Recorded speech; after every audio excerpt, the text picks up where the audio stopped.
कि इंसान को कैसे पता चले कि उसको हार्ट अटैक होने वाला है। अगर किसी को बहुत छाती में पेन एकदम सीवियर हो रहा है, पर्स्पिरेशन जिसको बोलते हैं, पसीना आना, सांस लेने में दिक्कत होना। तो एक डेटा में पढ़ रहा था, इंडिया में हर 10 सेकंड में एक हार्ट अटैक आता है। चुनौती है हार्ट अटैक। अचानक हार्ट अटैक 35 लाख लोग हार्ट अटैक से मरते हैं। सबसे इंटरेस्टिंग चीज ये है, इसमें चिल्ड्रन और यंगस्टर्स भी शामिल हैं। कहाँ पर गलती हो रही है? गलती लाइफस्टाइल में हो रही। जैसे ही हमारे यहाँ पे अभी धीरे धीरे लाइफस्टाइल हार्ड एंड फास्ट हो रही, लोग पैसे के पीछे या फिर ऐसी लाइफस्टाइल के पीछे भागते रहते हैं कि जिसमें उनके प्लेजर प्रिंसिपल ज़्यादा रहते हैं, डिसिप्लिन नहीं है। इंडिया में हर 10 सेकंड में एक हार्ट अटैक होता है और हर साल 35 लाख मौत हार्ट अटैक के कारण होती है। यंग एज में बढ़ रहे अटैक को कैसे कंट्रोल किया जाए और लाइफस्टाइल डिसीज से कैसे बचा जाए, ये बात आज के पॉडकास्ट में हम करने वाले हैं।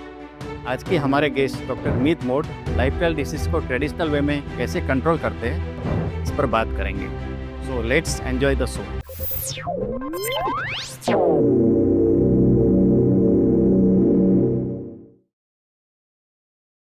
इंसान को कैसे पता चले कि उसको हार्ट अटैक होने वाला है?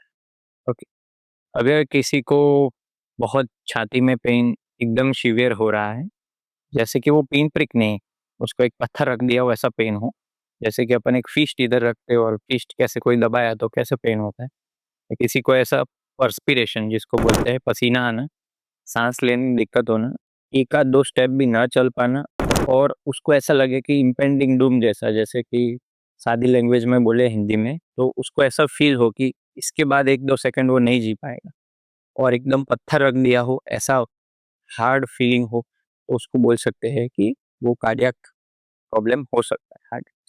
एसिडिटी और हार्ट अटैक को कैसे डिफरेंशिएट करें? एसिडिटी मोस्टली बर्पिंग होता है, लंबे लंबे डकार पहले आते हैं। कई बार आपको स्पाइसी फूड खाने के बाद होता है, आपकी एसिडिटी आपको पहले से अवगत होती है। एसिडिटी का सिम्टम्स ऐसा नहीं है कि फर्स्ट टाइम आपको एकदम सीवियर हार्ट बर्निंग या चेस्ट पेन, जिसको एसिडिटी को हार्ट बर्न बोलते हैं, ऐसा फील हो। इनिशियली आपको एक दो माइनर हार्ट बर्न जैसे कि एसिडिटी वाले एपिसोड सिम्टम्स हो चुके होते हैं, तो यू कैन इजीली डिफरेंशिएट। अगर आपको ऐसा होता है तो उसमें बर्फ ना आना, बर्फ रुक जाना, या फिर ऐसा बोल सकते हैं कि हेडेक, गैस बाहर ना निकलने के कारण हेडेक होना, ये भी एक एसिडिटी के लक्षण। भाई एक डेटा में पढ़ रहा था, इंडिया में हर 10 सेकंड में एक हार्ट अटैक आता है और साल में 35 लाख लोग हार्ट अटैक से मरते हैं। सबसे इंटरेस्टिंग चीज ये है, इसमें चिल्ड्रन और यंगस्टर्स भी शामिल है। कहाँ पर गलती हो रही है? गलती लाइफस्टाइल में हो रही डेफिनेटली। जैसे ही हमारे यहाँ पे अभी धीरे धीरे लाइफस्टाइल हार्ड एंड फास्ट हो रही, लोग पैसे के पीछे या फिर ऐसी लाइफस्टाइल के पीछे भागते रहते हैं कि जिसमें उनके प्लेजर प्रिंसिपल ज़्यादा रहते हैं, डिसिप्लिन नहीं है। फूड खराब है, आगे हम इसमें बात भी करेंगे, जैसे कि डाइट, एक्सरसाइज और स्लीप में प्रॉब्लम हो रहा है। जो बेसिक थिंग्स हैं, जो हमें पहले से हमारी पीढ़ी ने सिखाया, या फिर जो ज़रूरी है नॉर्मल, वो हम छोड़ रहे हैं, इसके कारण इसके चांसेस मतलब बढ़ रहे हैं। इसको करेक्ट कैसे किया जाए? एक आम आदमी एक दिल शेड्यूल कैसा बनाए जिससे वो हार्ट अटैक से बच पाए? तो इसकी डेफिनेशन पहले तो अपने हेल्थ में लिखी है। हेल्थ में पहले ही हमको ये बोला गया है कि डब्ल्यूएचओ ने डिफाइन किया है कि हेल्थ की definition physical, mental, social wellbeing and spiritual wellbeing. मतलब आप फिजिकली तो स्ट्रांग हो, और मेंटली और सोशली कितना स्ट्रांग हो वो भी जरूरी। कई बार इमोशनल बर्स्ट, स्ट्रेस, परिवार में किसी बिलव पर्सन का डेथ हो जाना, उस वो स्ट्रेस को हैंडल करना, वो भी इस सिचुएशन को बढ़ाता है। डाइट का बहुत इंपॉर्टेंट रोल है। Diet, sleep and exercise. जैसे ओबेसिटी के केसेस बढ़ रहे हैं, जैसे आगे अपन बात करेंगे लाइफस्टाइल डिसीज के बारे में, तो लाइफस्टाइल डिसीज जैसे metabolic syndrome, fatty liver, obesity, type 2 diabetes, जो आमतौर पर बैड फूड हैबिट से होता है, या हाइपरटेंशन जो स्ट्रेस और फूड की वजह से बढ़ता है, और सेडेंटरी लाइफस्टाइल। अच्छा, सबसे बड़ा रोल इसमें फूड का माने या स्लीप फैक्टर भी मेंटेन करता है और साथ साथ में एक्सरसाइज भी जरूरी है? एक्सरसाइज भी जरूरी है। नॉर्मली अमूमन इंसान को अपन देखे इधर तो उसका डाइट पैटर्न कैसा है, रेगुलर है कि इरेगुलर है, किस प्रकार का फूड वो ले रहा है। जैसे हमें बचपन में पढ़ाया गया है कि ये 6 या 7 या 8 स्टैंडर्ड में पढ़ाया जाता है हमको कि कोई भी फूड ले तो उसमें carbohydrate, protein, fat, vitamins and minerals होते हैं। वो किस प्रोपोर्शन में हम ले रहे हैं वो इम्पोर्टेंट है। हमारा वेट और हाइट का रेशियो कितना है वो भी इम्पोर्टेंट है। बीएमआई जिसको बोलते हैं, body mass index 18 to 25 is ideal. New guideline के हिसाब से 23 से ज़्यादा रहता है केजी अपन मीटर स्क्वायर। एक नॉर्मल इक्वेशन है, आप या मैं भी सामान्य तौर पर निकाल सकते हैं। अपने वेट किलोग्राम में उसको हाइट से डिवाइड कीजिए, मीटर स्क्वायर कीजिए उसको, तो सरफेस एरिया के हिसाब से आपका बॉडी वेट कितना होना चाहिए वो अपने को मालूम पड़ता है। बीएमआई, अपना बीएमआई 18 टू 25 जितना रहना चाहिए। अगर वो 25 से ज़्यादा है तो उसको ओबेसिटी बोलते हैं। अगर कोई इंसान ओबेसिटी कैटेगरी में आता है तो they are more prone to cardiovascular and diabetic disease. एक आदमी कैसी डाइट अपनाए हैं जिससे वो ओबेसिटी की डेफिनेशन में नहीं है आपके हिसाब से? जैसे मैंने अभी आपको बताया कि एक होता है बीएमआई, एक होता है बेसल मेटाबॉलिक रेट। कोई भी इंसान है कितना काम करता है, कितनी उसकी उम्र है, उसके हिसाब से एक इक्वेशन है, गूगल भी कर सकते हो, मिल सकता है वो बेसल मेटाबॉलिक रेट। जैसे कि मेरा बेसल मेटाबॉलिक रेट जो है उस हिसाब से मेरा कैलोरी इंटेक डेली का 1700 टू 1800 होना चाहिए। उसके सामने मैं कितनी कैलोरी ले रहा हूँ, कितनी बर्न कर रहा हूँ, वो ज़्यादा इम्पोर्टेंट है। अगर मैं दिन की 3000 या 4000 कैलोरी ले रहा हूँ, जंक फूड खा रहा हूँ और उसके सामने मेरा एक्टिविटी कम है, तो वो फैट में कन्वर्ट होके ओबेसिटी में कन्वर्ट होना नॉर्मल। एक बात बार बार सुनते हैं कि men are more prone to have heart attack than woman. ये बात कितनी सही है आपके हिसाब से? ये 50% सही है, क्योंकि मेल इन जनरल उनके बॉडी में रिक्वायरमेंट ऑफ कैलोरी ज़्यादा है, उसके सामने वो कैलोरी इंटेक ज़्यादा ले रहा है और उनमें पीयर प्रेशर ज़्यादा रहता है, जैसे कि हैबिट्स का, स्मोकिंग है, अल्कोहल है, टोबैको, ये सब मेल में ज़्यादा रहता है इन इंडियन सिनेरियो। अभी पर ऐसा कुछ नहीं है कि tobacco, alcohol and smoking only mail में पाया जाए, फीमेल में भी पाया जाता है। तो ये हाफ ट्रूथ बोल सकते हैं कि मेल ज़्यादा प्रोन है to cardiovascular and this kind of lifestyle related disease. अभी हम क्रोनिक डिसीज की तरफ आए। आजकल यंगस्टर्स और बच्चे को देखें हम, तो पहले हम देखते थे कि जो भी क्रोनिक डिसीज है, ब्लड प्रेशर, ब्लड शुगर या हार्ट की जो भी बीमारियां है, कैंसर तक की बात करें, पहले एक एज के बाद ही हम ये सारी चीजें देखते थे। अभी एज बाउंड कुछ भी रहा नहीं। तो मैं आपकी बातें समझ रहा हूँ कि लाइफस्टाइल चेंजेस हुए, तो लेकिन पहले सबसे पहले आपसे ये समझना चाहूंगा कि लाइफस्टाइल डिसीज किसको बोलेंगे? लाइफस्टाइल डिसीज ये है कि जिसको अपन लाइफस्टाइल से कंट्रोल कर सकते, जैसे कि ओबेसिटी। ओबेसिटी का मतलब है कि मैंने आपको समझाया बीएमआई 25 से ज़्यादा रहना। दूसरा है हाइपरटेंशन, डायबिटीज़। ओबेसिटी से आता है डायबिटीज़ एंड हाइपरटेंशन, और उससे आगे बढ़े तो होता है इस्केमिक हार्ट डिसीज, जैसे कि कार्डियक अरेस्ट, स्ट्रोक, और एक होता है न्यूरोवास्कुलर डिसीज, जिसमें स्ट्रोक। इस्केमिक हार्ट डिसीज माने हार्ट अटैक। वो सामान्य तौर पर मोस्टली इन जनरल हाइपरटेंशन और डायबिटीज़ के पेशेंट में ज़्यादा आता है। हाइपरटेंशन और डायबिटीज़ कब आता है? तो ओबेसिटी से होता है। इन जनरल मैं एक फिजिशियन हूँ, तो आपको एक नॉर्मल बॉडी फिजिक्स के तौर पे समझाना चाहूँगा कि ऐसे समझ लीजिए कि हमारा जो बॉडी है वो एक मकान है और हमारा हार्ट एक मोटर है।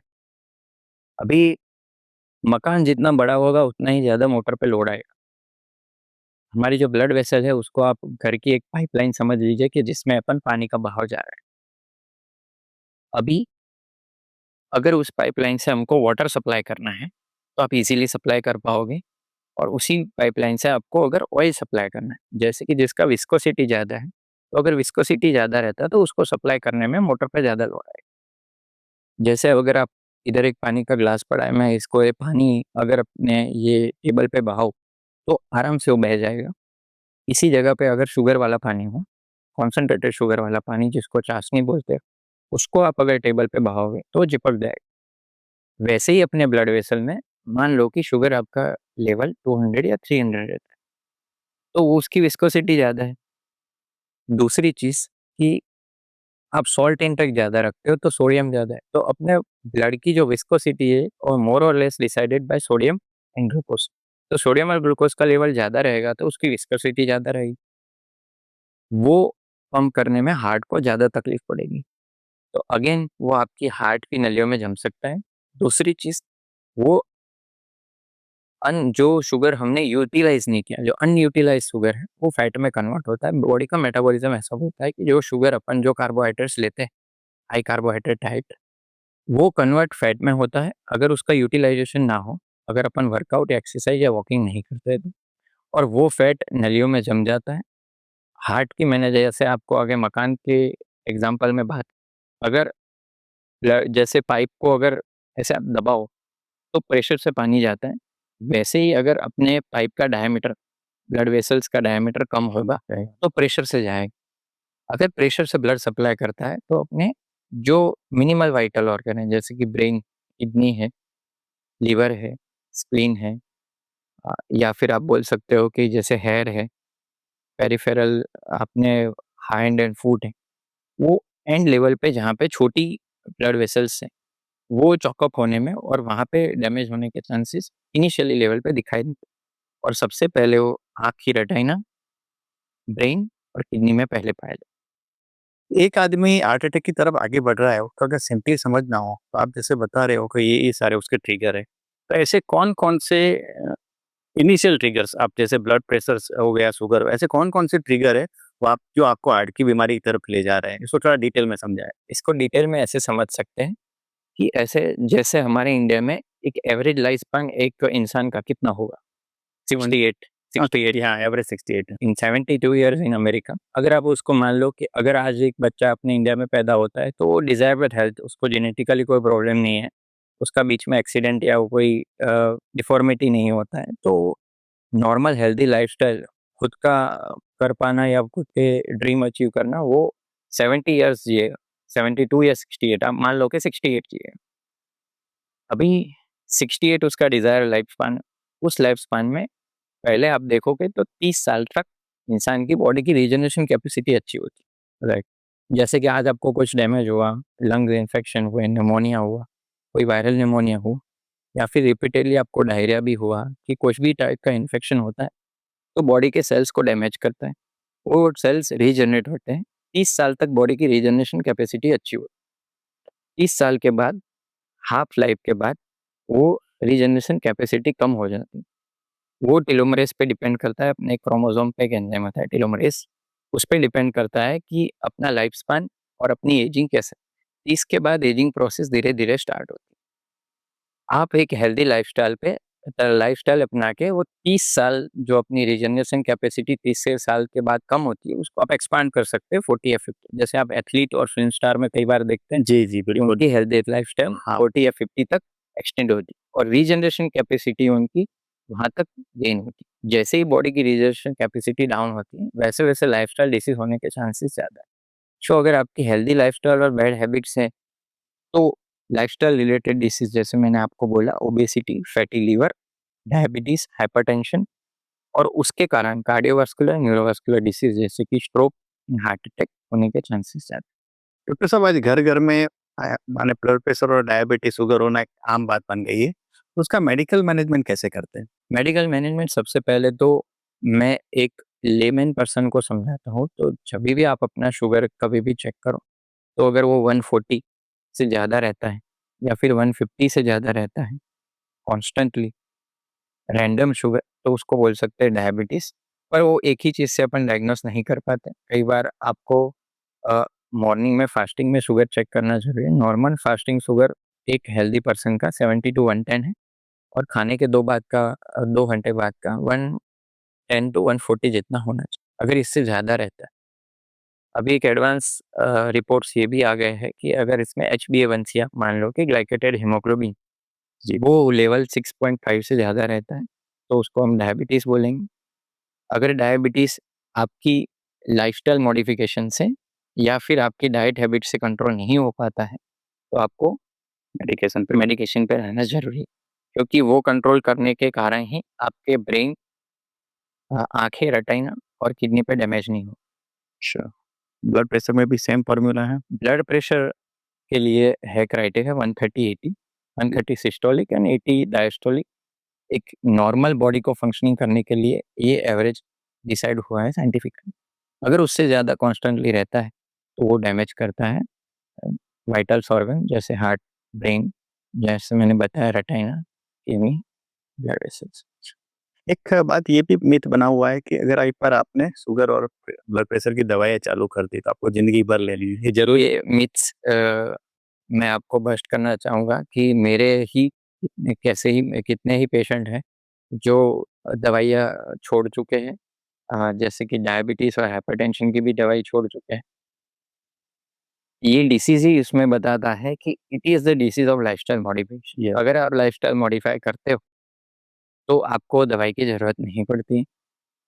जैसे मैंने आपको आगे बताया कि कैलोरी इंटेक के बारे में, एक और चीज़ होती है ग्लाइसेमिक इंडेक्स। जैसे कि एक ग्लास में हमने शुगर डाला और जो हम ग्लूकोज़ पीते हैं, उसका ग्लाइसेमिक इंडेक्स 100 होता है, क्योंकि उसके अंदर पानी के अलावा और शुगर के अलावा कुछ नहीं।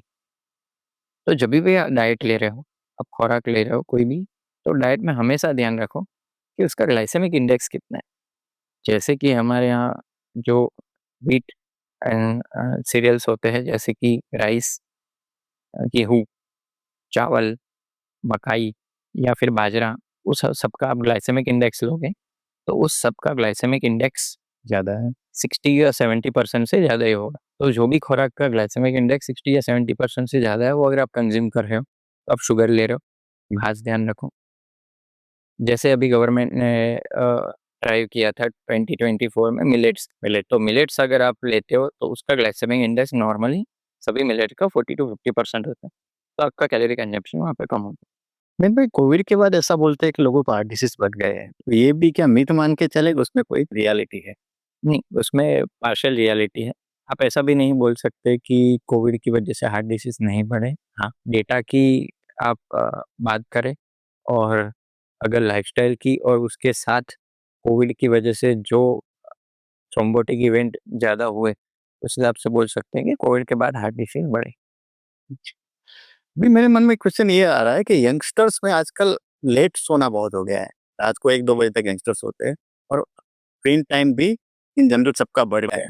तो ये 2 आदतें हैं, वो लाइफ़स्टाइल डिसीज़ को आमंत्रित करती है। आप क्या मानते हैं? डेफ़िनेटली 3 चीज़ जो इंसान को लेके चलनी चाहिए, हमने बात की थी, उसमें एक है स्लीप। स्लीप का बहुत इम्पोर्टेंस। स्लीप आपकी not only lifestyle related disease जैसे कि बड़ी-बड़ी डिसीज़ की बात की, स्ट्रेस लेवल बढ़ाता है। स्लीप प्रॉपर ना होने के कारण आपका हार्मोनल इम्बैलेंस होता है। फीमेल में ये ज़्यादा देखने को मिला है।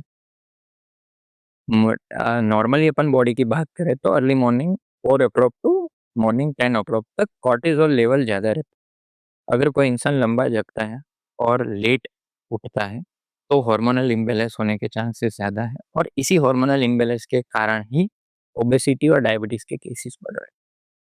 स्क्रीनिंग टाइम होना लॉक मतलब आपका स्क्रीनिंग टाइम एक फिक्स होना बहुत ज़रूरी है। मैं एक हेल्दी इंसान, मेरे हिसाब से एक हेल्दी इंसान वही है जो इंटरनेट, स्क्रीनिंग या टेक्नोलॉजी का उपयोग समझ के और लिमिटेशन में करे, वो ज़रूरी का। स्क्रॉलिंग में आपको थोड़ा जोक लगेगा कि मैं ऐसा समझता हूँ कि मोबाइल ने हम सबको ज़्यादा जल्दी बूढ़ा बना दिया। जैसे अपन बूढ़े बन गए और ऐसे माला जपते हैं, ऐसे पर स्क्रॉल कर, आप कहाँ जा रहे हो वो किसी को नहीं मालूम है। आपने एक चीज़ स्क्रॉल किया, फिर वहाँ से कहाँ रील पे रील भाग जाता नहीं आ रहा। करेक्ट, जिसके कारण मैंने ये भी देखा है कि एक्सीडेंट के केसेस बढ़ गए हैं। कई बार लोग ड्राइविंग करते-करते भी स्क्रॉल करते हैं। एक ऐसा एक डिजिटल डिटॉक्स करके वर्ड अभी चल रहा है, वो ट्रेंड में है। और एक होता है फोमो। फोमो के बारे में आपने पहले भी एक बात कर चुके हैं, जिसमें फ़ियर ऑफ मिसिंग आउट होता है जी। कि इसने ये अचीव कर लिया और मैंने ये नहीं अचीव कर पाया, इसकी लाइफ़ ऐसी है, मेरी लाइफ़ ऐसी नहीं है। इसके कारण स्ट्रेस प्रोड्यूस होता है, और कंटिन्यूअस सोशल मीडिया में अटैच रहने के कारण जो किसी का गोल डायरेक्शन एक्टिविटी है, जैसे कि यंगस्टर्स में, तो उनका करियर में प्रॉब्लम होता है। बाद में जाके वो स्क्रॉलिंग एक हैबिट बन जाता है और वो डायबिटीज़ और ओबेसिटी के लिए पहल प्रोन बोल सकते हैं कि जिसके कारण ये होने के चांसेस है। अच्छा। लेकिन भाई आपने जो स्ट्रेस की बात की, क्योंकि इन जनरल हम मानते हैं कि भाई एक्सरसाइज हो गई, डाइट हो गया या प्रॉपर स्लीप आपने ले ली। उसके अलावा स्ट्रेस कितना बड़ा रोल प्ले करता है आदमी को क्रोनिक डिसीज़ की तरफ ले जाने के लिए? स्ट्रेस काफ़ी इम्पोर्टेंट रोल करता है क्रॉनिक डिसीज़ ले जाने के कारण। कई बार हमने ऐसा देखा हुआ है कि साइकोलॉजिकल और साइकियाट्रिक डिसीज़ बढ़ते हैं स्ट्रेस के कारण। कांस्टेंट किसी चीज़ के लिए एंग्ज़ियस रहना आपका प्रेशर बढ़ाता है, जिसके कारण आपका स्लीप प्रॉपर ना होने के कारण डायबिटीज़ के केसेस भी बढ़ते हैं। कांस्टेंट स्ट्रेस में रहने के कारण आपका हार्ट बीट और प्रेशर ज़्यादा रहता है, जो हार्ट वेसल्स को और हार्ट को दोनों को नुकसान करता है। अच्छा। लेकिन भाई क्रोनिक डिसीज़ के साथ कोई पेशेंट आपके आपके पास आता है, तो आपके लिए फर्स्ट लाइन ऑफ पहले तो मेडिकेशन आप क्या करते हैं? और आपके लिए कितनी बड़ी चैलेंज रहती है उस पेशेंट को क्योर करने में? जैसे अभी हम चैलेंज फेस कर रहे हो यंगस्टर में, इन जनरल हम 40 ईयर तक ये मान के चलते हैं कि किसी भी यंगस्टर को मेडिकेशन की ज़रूरत ना पड़े और वो लाइफ़स्टाइल मॉडिफिकेशन से कंट्रोल हो जाए। उसमें हाइपरटेंशन, कोलेस्ट्रॉल और डायबिटीज़ तीनों आ गए। मैं इन जनरल पेशेंट को ये बताता हूँ कि 40 साल तक दवाई ना लेनी पड़े तो अच्छी बात है। 40 के बाद उनको मेडिकेशन पे लेना काफ़ी ज़रूरी हो जाता है, क्योंकि मैंने जैसे आपको बताया कि रीजनरेशन कैपेसिटी कम होने के कारण सेल्स डैमेज होने के चांसेस है।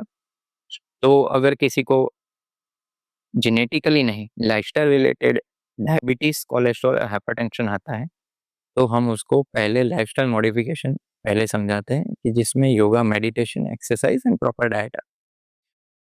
आपने जो योगा और मेडिटेशंस की बात की, that is apart from your allopathy practice, वो आपकी आप पर्सनल एज़ अ डॉक्टर क्या मानते हैं? ये 2 प्रैक्टिस से आदमी लाइफ़स्टाइल डिसीज़ से बच सकता है? बिल्कुल बच सकता है, क्योंकि तो 60% रोल लाइफ़स्टाइल मॉडिफिकेशन का ही रहता है।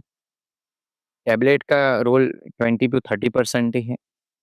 जैसे मेरे पास पेशेंट आते हैं तो उनका पहला गोल यही रहता है कि साहब दवाई लिख दो, जी। इससे छुटकारा पाना है।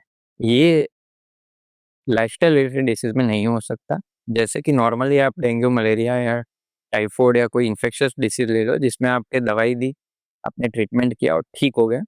ये ऐसी बीमारी है कि जो आपकी लाइफ़स्टाइल अगर प्रॉपर नहीं है तो आगे चलते ही रहने वाली है। टैबलेट से आप उसको कंट्रोल कर सकते हो, टोटली नॉर्मलाइज़ नहीं कर सकते जब तक आपके खुद की लाइफ़स्टाइल में प्रॉब्लम। इम्पोर्टेंट क्वेश्चन मेरे मन में अभी ये भी आ रहा है कि एडिबल ऑयल, जो भी खाद्य तेल है, अलग-अलग एडवर्टाइज़मेंट हम देख रहे हैं, कोई बना रहा है, हर एक कंपनी अलग-अलग दावा करती है, हमारे हमारे तेल से आपका आपके हार्ट के प्रॉब्लम क्योर हो सकती है, आप हार्ट डिसीज़ की तरफ नहीं बढ़ सकते। ये कितना सच है? ये एकदम झूठ है। ऑयल का लेवल, जैसे मैंने आपको आगे बताया कि लिपिड्स जिसको बोलते हैं, खुराक में लिपिड की मात्रा बहुत ही कम होनी चाहिए, एज़ लो एज़ पॉसिबल।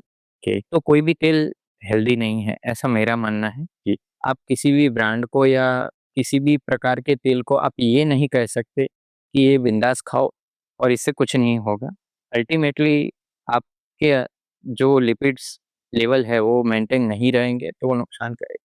जैसे कई बार हमने ऐसा एडवर्टाइज़मेंट में देखा है कि ये शुद्ध तेल है, रिफाइंड नहीं है जी। या आपके हार्ट के लिए अच्छा है, और अल्टीमेटली वो आपका ट्राइग्लिसराइड एंड कोलेस्ट्रॉल लेवल बढ़ाता है। तो बेटर है कि अगर आप सब्जी में तड़का लगाने के लिए यूज़ करते हो तो उसकी मात्रा एज़ लो एज़ पॉसिबल रखें।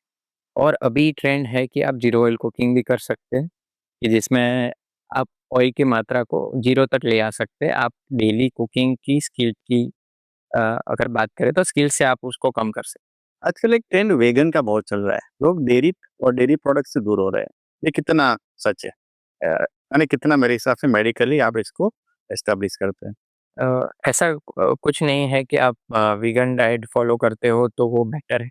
डेयरी प्रोडक्ट की एक खुद के बेनिफिट हैं, जैसे कि डेयरी प्रोडक्ट्स में से आपको हेल्दी गट बैक्टीरिया मिलते हैं, प्लस डेयरी प्रोडक्ट से आपको कैल्शियम, जैसे कि दूध की बात करें तो कैल्शियम एंड प्रोटीन दूध में होता है। तो ऐसा ज़रूरी नहीं है कि आप अगर आप वेगन डाइट ही फॉलो करते हो तो वही आइडियल है। कई लोगों को लैक्टोज़ इंटॉलरेंस या फिर मिल्क प्रोटीन एलर्जी होता है तो वो वेगन डाइट चूज़ करते हैं। इसका मतलब ये नहीं है कि वेगन डाइट ही सबको चूज़ करना चाहिए। अच्छा, डाइट में गेहूँ और राइस को अभी डिस्कार्ड किया जा रहा है, माने कम से कम लेने की सलाह दी जा रही है। आप ये चीज़ में आप क्या मानते हैं? आपकी क्या मान्यता है? ये डिपेंड करता है लोगों की खुद की लाइफ़स्टाइल और वर्क पे डिपेंड करता है। जैसे कि एक मज़दूर है, एक मज़दूर मेहनत करता है, उसका फिज़िकल वर्क ज़्यादा है। वो अगर डील करता है कि फिज़िकल वर्क उसका सबसे हाईएस्ट लेवल पे है, तो उसकी बॉडी में कार्बोहाइड्रेट जैसे कि गेहूँ और राइस की मात्रा ज़्यादा हो उसकी डाइट में, तो वो नॉर्मल बात है। और अगर एक ऑफ़िस में बैठा बंदा और या फिर मेरे जैसा डॉक्टर या फिर अगर आप बोलो कि कोई ऐसा पर्सन जो एक्टर या एथलीट है, जिसको ज़्यादा वर्कआउट की या उसकी सॉरी एथलीट नहीं माने कि एक्टर या फिर कोई भी ऐसी सेडेंटरी लाइफस्टाइल वाले बंदे कि जिसको कार्बोहाइड्रेट की मात्रा ज़्यादा हो ज़रूरी नहीं, तो ऐसे लोगों को गेहूँ की मात्रा कम रख सकते हैं। जैसे ये पूरा डिपेंड करता है बेसल मेटाबॉलिक रेट पे कि अगर किसी का बेसल मेटाबॉलिक रेट ज़्यादा है और उसका कैलोरी अ, यूटिलाइज़ेशन ज़्यादा है, तो वो कार्बोहाइड्रेट ज़्यादा रख सकता सॉल्ट और शुगर ये दोनों को मानव शरीर के लिए दुश्मन माना जाता है। ये बात कितनी सही है? है। हाँ, ये बात डेफ़िनेटली सही है। इसका जितना हो सके उतना कम इस्तेमाल करना चाहिए। जैसे हमारे यहाँ जितने भी फ्रूट्स होते हैं या फिर वेजिटेबल्स होते हैं, उसमें नॉर्मली थोड़ा बहुत शुगर और सॉल्ट रहता है। तो अगर आप नेचुरल शुगर ले रहे हो, जैसे कि आप फ्रूट्स में से शुगर ले रहे हो या फिर वेजिटेबल्स में से आपको शुगर मिल रहा है, तो आपको एडेड शुगर या सॉल्ट की ज़रूरत नहीं है। जैसे कि हमारे यहाँ गुजरात में आम रस खाने की एक ट्रेंड है, तो उसमें ऊपर से शुगर डालने की ज़रूरत नहीं है। कई बार मैंने ऐसा देखा है कि लोगों को चाय में शुगर की एक क्रेविंग होती है कि शुगर वाली चाय पीनी है। तो अगर आप एक सिंपल एक हैबिट बना लो कि बिना शुगर वाली चाय या फिर कई बार ऐसे भी आप ग्रीन टी भी पी सकते हो। जी। तो ऐसी हैबिट में अगर आप लाते हो, तो इससे आपका काफ़ी कैलोरी इंटेक कम हो जाएगा, वेट रिडक्शन में भी ये फ़ायदा करता है और आपका जो फैट लेवल है वो भी नहीं बढ़ा। भाई आजकल ये B12 और D3 की डेफिशिएंसी हर जगह पे सुनने को आ रही है। पहले पहले हम ये चीज़ों को इतना मैटर नहीं करते थे। अभी इसको क्यों इतना इम्पोर्टेंट दिया जा रहा है और ये दोनों विटामिन्स कितना माने इम्पोर्टेंट रोल प्ले करता है अपनी बॉडी को मेंटेन रखने में? जंक फूड और बाहर के स्ट्रीट फूड खाने के कारण या फिर बोलते उसको ज़्यादा ही मात्रा में खाने के कारण अपने जो गट बैक्टीरिया जो B12 प्रोड्यूस करते हैं या जिसको कॉलोनिक अपना डाइजेस्टिव सिस्टम कहते हैं वो डैमेज होने के कारण B12 की डेफिशिएंसी हाई देखी जा रही है। जिसके कारण B12 की कमी रहना लोगों में ज़्यादा दिख रहा है। उसके सिम्पटम्स से B12 का हमारा नॉर्मली रोल बॉडी में एक इंसुलेटिंग वायर की तरह होता है। अगेन मैं आपको एक बॉडी फिजिक्स के तौर पे समझाना चाहूँगा कि जैसे अपने घर में वायर्स होते हैं, वायर का एक इंसुलेशन होता है। जी। वो जो इंसुलेशन जो कवरिंग होता है, वैसे ही अपना B12 और कुछ नॉर्मल लिपिड्स के ये वायरिंग जो अपनी चेताएँ होती है, जो नर्व्स होती है, उसको कवर करती है। मीत भाई आजकल पार्टी कल्चर बहुत चल रहा है। पार्टियों में भी हम देखते हैं कि स्मोकिंग हो गया, ड्रिंक लेना, उसको कैजुअली लिया जा रहा है और इसमें कोई जेंडर बायस भी नहीं रहा है। आजकल लड़कियाँ भी बहुत स्मोकिंग ले रही है। तो ये हैबिट्स आगे जाके कितना नुकसान करेगी? ये हैबिट्स आगे जाके बहुत नुकसान करती हैं। जैसे कि 3 मेन तौर हैबिट को हम हैबिट के लिए बात करेंगे, जैसे कि स्मोकिंग है, टोबैको च्यूइंग है और एक है अल्कोहल का। अल्कोहल इन जनरल ज़्यादा लोगों में, यंगस्टर्स में बढ़ गया है। पार्टी कल्चर, पीयर प्रेशर इसमें ज़्यादा रहता है या फिर कई बार ऐसा होता है कि लोग पीते हैं किसी दर्द को कम करने के लिए या फिर ऐसे ही एक हैबिट में घुस गया है कि this is the kind of achievement. जी। तो जैसे मैंने कोई एक गोल अचीव किया है तो मैं पार्टी करूँगा या फिर कई तरह पे देखा गया है कि नॉर्मली रूटीन हैबिट्स में ये पाया जाता है अल्कोहल इंटेक। अल्कोहल इंटेक क्या बीमारी लेके आता है? मेनली लेके आता है फैटी लिवर डिसीज़। जो रूटीनली अल्कोहल कंज़्यूम करते हैं, जैसे कि मेल में 50 टू 60 एमएल डेली और फीमेल में 30 टू 40 एमएल डेली अगर कोई कंज़म्पशन 5 साल तक करता है, तो ऐसे इंसान का लिवर सिरोसिस में जिसको बोलते हैं लिवर खराब हो जाना नॉर्मल है। ऐसे केसों में फिर लिवर ट्रांसप्लांट तक नौबत आ जाती है youngster. Not only even alcohol, अभी फिलहाल पाया गया है कि non alcoholic fatty liver disease के केसेस भी बढ़ गए हैं। अल्कोहल इन जनरली बॉडी में acetic acid and pyruvic acid का लेवल बढ़ाता है, जो अल्टीमेटली फैट में कन्वर्ट होता है और उसके कारण ओबेसिटी के केसेस बढ़ रहे हैं। ऐसे यंगस्टर्स में मैंने देखा है कि उनको अगर इन्फेक्शन लगता है तो इम्यूनिटी लो होने के कारण रिकवरी भी लो है। जैसे कि रियल केस की बात करें तो जैसे मैंने एक यंगस्टर को रिसीव किया था जो उसकी उम्र 27 साल थी। जैसे 27 साल के मेल को एक निमोनिया हुआ, ओबेसिटी था, अल्कोहल डिपेंडेंट डिसऑर्डर था, उसके कारण वो निमोनिया रिकवर होने में 10 से 15 दिन लगे। सिचुएशन वहाँ तक पहुँच गई कि उसको एंजियोग्राफी भी कराना पड़ा, जिसमें 40% एक वेसल ब्लॉक भी आया। तो ऐसे केसेस में रिकवरी होने के बाद उनके ओर से ऐसा क्वेश्चन आता है कि सर दारू कितना पीना चाहिए? तो इसके लिए मेरा एक ही आंसर रहता है कि ज़हर ज़हर होता है। एक बोलते हो एक पूरा ग्लास है। पी लो जी। तो अल्कोहल आपकी बॉडी में सबसे पहले लाता है साइकोलॉजिकल डिपेंडेंस। जी। पीयर प्रेशर के या फिर कई बार ऐसा होता है कि अचीवमेंट के मैं जैसे मैंने बात किया ऐसे तो लोग 1 आध 2 पैक से चालू करते हैं। फिर उनमें ऐसा पाया गया है कि एक साइकोलॉजिकल हैबिट बन जाता है कि जब भी ये दिन आएगा तो हम पिएंगे। बाद में बॉडी में एक फिजिकल डिपेंडेंस आता है कि बॉडी के एंजाइम या रिसेप्टर का एक लेवल ब्रेन में बढ़ जाने के कारण क्रेविंग जनरेट, जो क्रेविंग उसके दिमाग में फिजिकल डिपेंडेंसी क्रिएट करता है। अल्कोहल बॉडी के सभी ऑर्गन को डैमेज करता है, जिसमें से सबसे पहला लिवर और पैंक्रियाज होते हैं, उसको डैमेज। अल्कोहल के कारण कहीं न्यूट्रिशनल सब्सटेंस एब्सॉर्ब न होने के कारण न्यूट्रिशनल डेफिशिएंसी भी होती है। और अल्कोहल के कारण कई बार आपने ऐसा देखा होगा कि बड़ी उम्र में 40-50 साल के बाद ऐसे केसेस में heart disease, liver disease and kidney disease और पैंक्रियाटिक डिसीज के चांसेस बढ़ जाते हैं। तो अल्कोहल बिल्कुल अवॉइड करना चाहिए, थोड़ा या ज़्यादा कोई मात्रा में डाले। लेसन होती है, राइट। और ये आपकी फिजिकल डिपेंडेंसी में कब पहुंच जाएगा ये कोई बता नहीं सकता। एक ग्लास से चालू हुआ इंसान कई बार 1-2 बॉटल तक दिन की पी जाता है, उसके कारण बिंज अल्कोहल के कारण कई बार डेथ हो जाता है। तो कई बार उसको ऐसे खपाया जाता है कि वो हार्ट डिसीज के कारण है, बल्कि उसके पीछे कारण अल्कोहल। स्मोकिंग भी इतना ही खतरनाक है। स्मोकिंग बहुत खतरनाक है। स्मोकिंग के कारण पहले यंगस्टर में एक प्रकार का ट्रेंड चला है, कबीर सिंह वाला ट्रेंड चला है जी। जिसको अपन बोल सकते हैं जी। कि इनिशियली यंगस्टर्स में डैमेज अपनी बॉडी में कम दिखता है, तो लोग अपने आप को हीरो फील करते हैं। जब उनकी एज 40 या 50 तक पहुंचती है, तब ऐसे केसेस में सबसे पहले लंग्स डैमेज होते हैं, जिसको हम बोलते हैं अस्थमा या दम।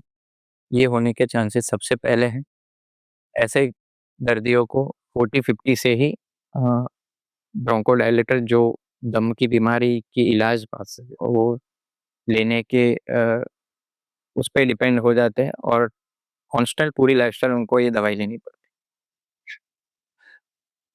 भाई एक बात मेरे मन में अभी ये भी आ रही है कि कोई young patient, heart heart attack का कोई पेशेंट आपके पास जब आता है और उसकी एज कम है या यंगर जोन में है, आपकी फर्स्ट लाइन ऑफ ट्रीटमेंट क्या रहती है ऐसे है। केस? सबसे पहले हम ये पहले तो उसका हार्ट ट्राई करते हैं कि हार्ट के मसल्स को सर्वाइव किया जाए।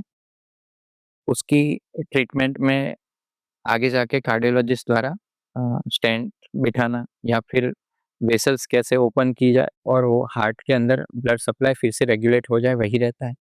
उसके बाद आता है काउंसलिंग। काउंसलिंग में सबसे पहले हमारा ये गोल रहता है कि उसकी लाइफ कैसी है, कोई सब्सटेंस अब्यूज पे है कि नहीं। कई बार ऐसे पेशेंट यंगस्टर कोकेन या ड्रग्स के अब्यूज होते हैं या फिर स्मोकिंग या अल्कोहल के डिपेंडेंस होते हैं।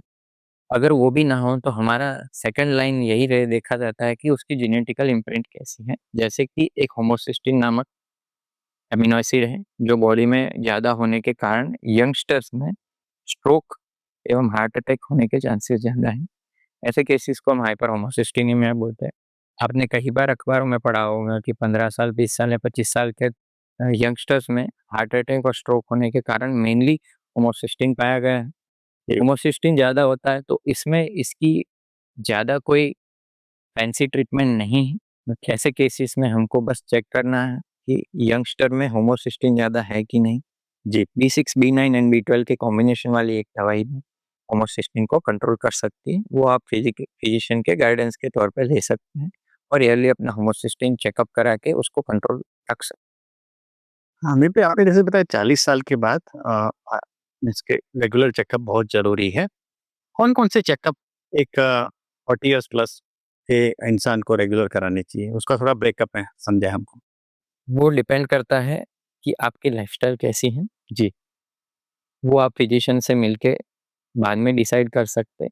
अगर आपके सिम्पटम्स या फिर आपकी हैबिट्स ऐसी है कि जिसमें अ, आपका ब्लड प्रेशर और शुगर ज़्यादा रहता है, तो लीवर, किडनी एंड हार्ट का चेकअप कराना चाहिए। जी। अगर आप कोई भी बैड हैबिट नहीं है और फिर भी आप अगर थकान महसूस कर रहे हो, तो विटामिन के टेस्ट कराने चाहिए। अच्छा। मेरा पहला ऐसा मानना है कि आप रेगुलर वॉकिंग और ट्रेडमिल करिए। जी। अगर आपकी ऑफिस फर्स्ट फ्लोर है, सेकंड फ्लोर पे है, अगर आप हर रोज़ एक ऑफिस का माल फर्स्ट फ्लोर आराम से चढ़ पा रहे हो, तो समझिए कि आप में बीमारी होने के चांसेस कम हैं। जो आप 30 या 35 की उम्र में 1 या 2 स्टेयरकेस आराम से चढ़ पाते थे, वो अभी 40 पे उसमें प्रॉब्लम आ रहा है, साँस फूल रहा है, तो आपको सोचना चाहिए कि आपको कार्डियक डिसीज़ हो सकता है। तो रेगुलर ट्रेडमिल एंड वॉकिंग की वजह से आप जान सकते हो कि मेरे को हार्ट डिसीज़ का चांसेस है। भाई, जिम और वॉकिंग ये दोनों के बीच में काफ़ी कुछ डिबेट्स आजकल चल रही है। माने ये पूरा एक इंडस्ट्री चालू हो गई है, जो एक कोई बोलता है कि जिम करना चाहिए, कोई आजकल यंगस्टर जिम के पीछे काफ़ी डेडिकेटेड भी है।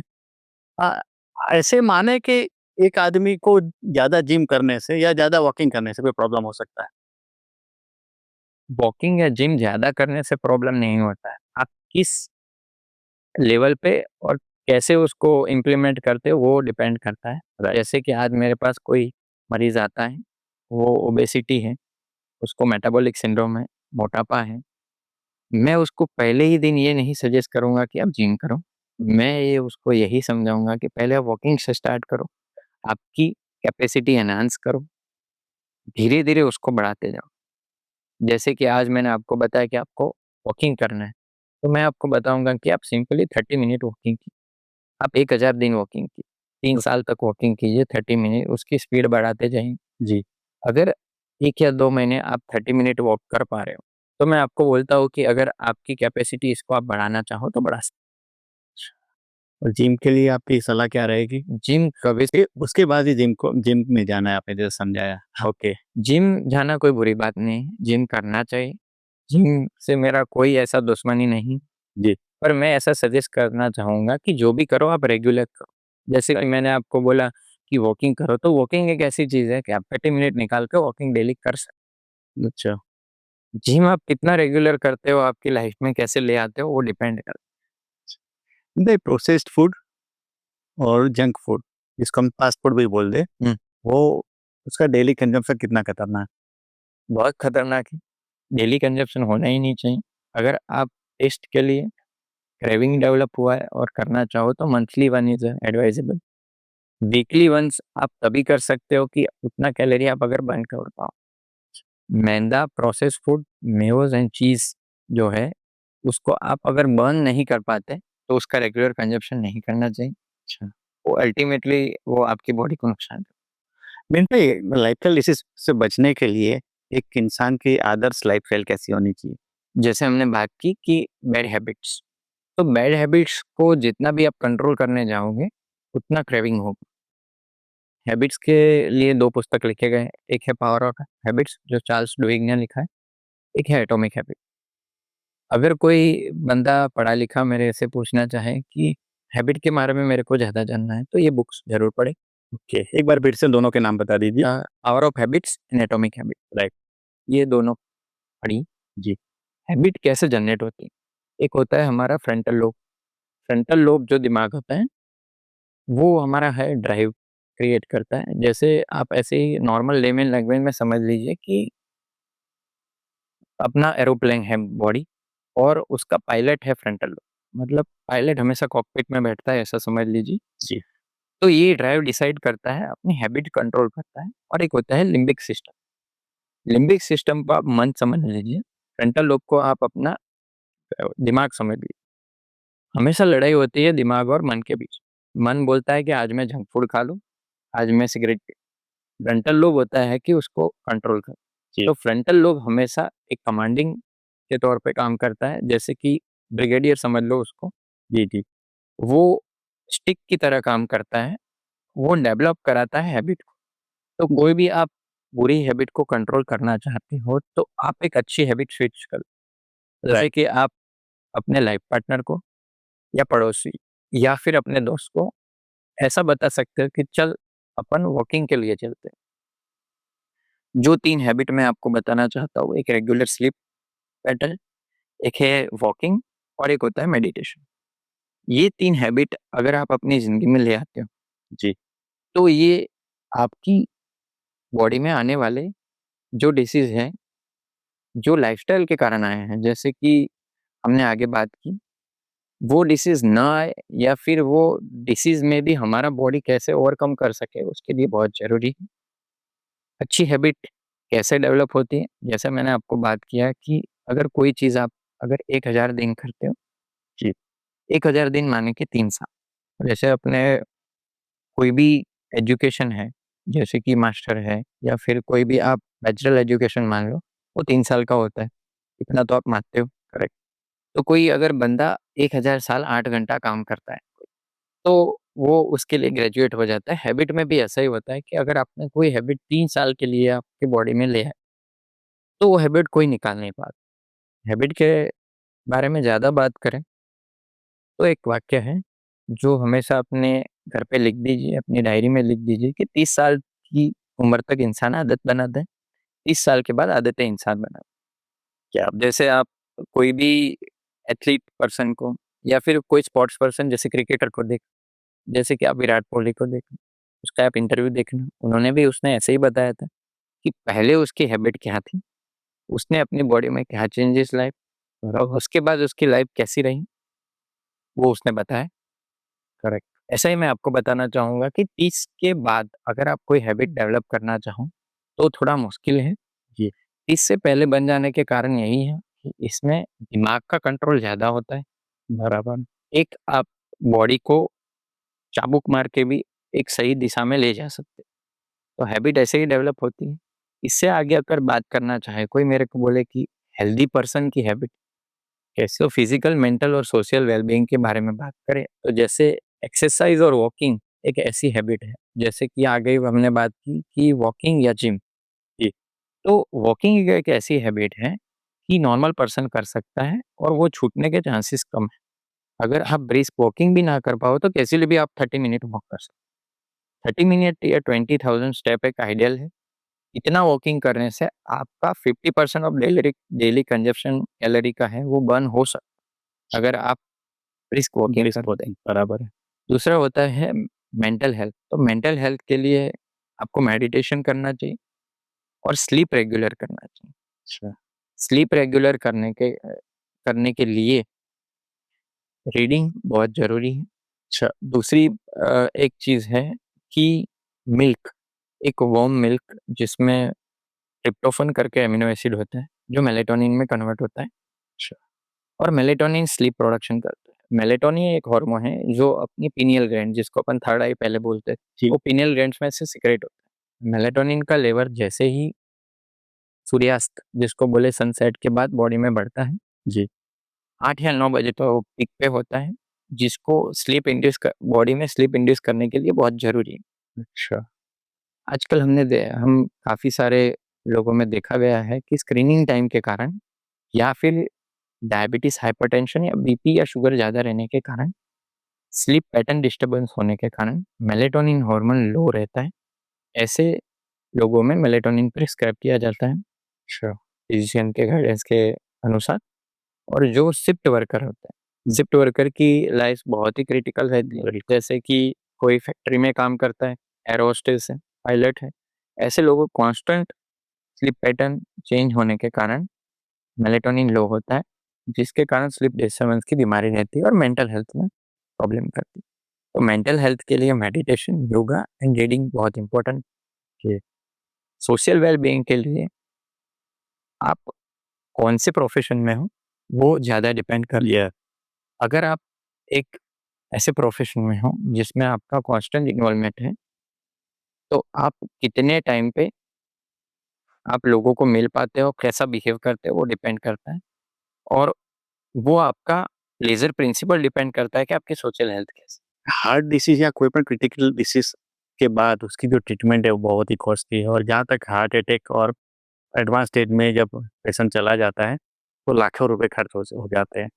तो मेरा आखिरी क्वेश्चन आपसे यही है, माने कि आपसे मैसेज लेना चाहूँगा हमारे लिसनर्स के लिए कि लाइफस्टाइल डिसीज से बचने के लिए एक प्लीज़ आप 1 या 2 मिनट में कुछ ऐसी बातें हमारे लिसनर्स को बताएँ, जो उनके लिए आज आज के पॉडकास्ट का टेक अवेज़ हो। टेक अवे मैसेज एक है कि एक जैसे कोई मेरे को पूछे कि सर हमारे यहाँ 3 डॉक्टर हैं। एक है जो आईसीयू में कांस्टेंट काम करता है, एक ऐसा डॉक्टर है जो ओपीडी देखता है और एक डॉक्टर ऐसा है जो वर्क फील्ड में है, जो प्रिवेंटिव में काम करता है। तो मेरा ये मानना है कि prevention is always better than right.